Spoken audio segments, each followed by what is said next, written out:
मी doctor Sandeep Adke, सचिव जुनी mill बेकार कामगार वारसदार आणि जनहित संघर्ष समिती. जुनी मिलमधील 137 एकर जागेच्या भूखंड घोटाळ्यातील प्रमुख आरोपी कुमार शंकर करजगी याची 29 डिसेंबर 2025 रोजी माननीय धर्मादाय आयुक्त या कोर्टामध्ये ते आलेले असताना त्यांनी मला अश्लील शिवीगाळ करून जीवे मारण्याची धमकी दिलेली आहे.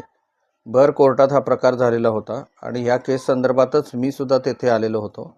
आणि हा प्रकार निदर्शनाला आल्यानंतर तेथे पोलिसांना प्राचारण करण्यात आले आणि त्यानंतर संबंधित गोष्ट ही आज मी समक्ष पोलीस आयुक्तांना लेखी तक्रार देऊन व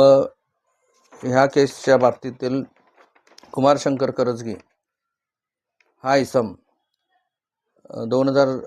डिसेंबर 2017 सालापासून या भूखंड घोटाळ्यात केलेल्या केसमध्ये जामिनावर काही मान्य उच्च न्यायालयाच्या अटी व शर्तींवर बाहेर आहे व त्यातील मुख्य अट अशी आहे की आम्ही जे ह्या जुनी मिल जागेचे ट्रस्टी आणि जे सभासद आहेत त्यांच्यावर कोणताही दमदाटी किंवा कोणतेही बळजबरी करू नये किंवा ह्या जागेचे अनधिकृतपणे वाटप करू नये अशा काही अटी घातलेल्या होत्या.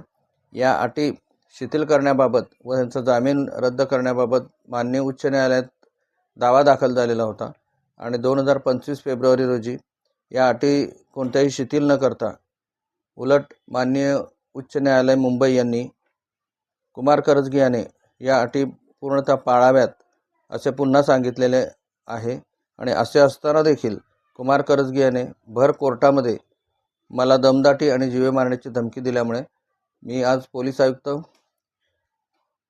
माननीय एम राजकुमार साहेब यांना कुमार करजगी याला जामीन रद्द करून त्वरित गजाआड करावे अशी विनंती केलेली आहे. धन्यवाद.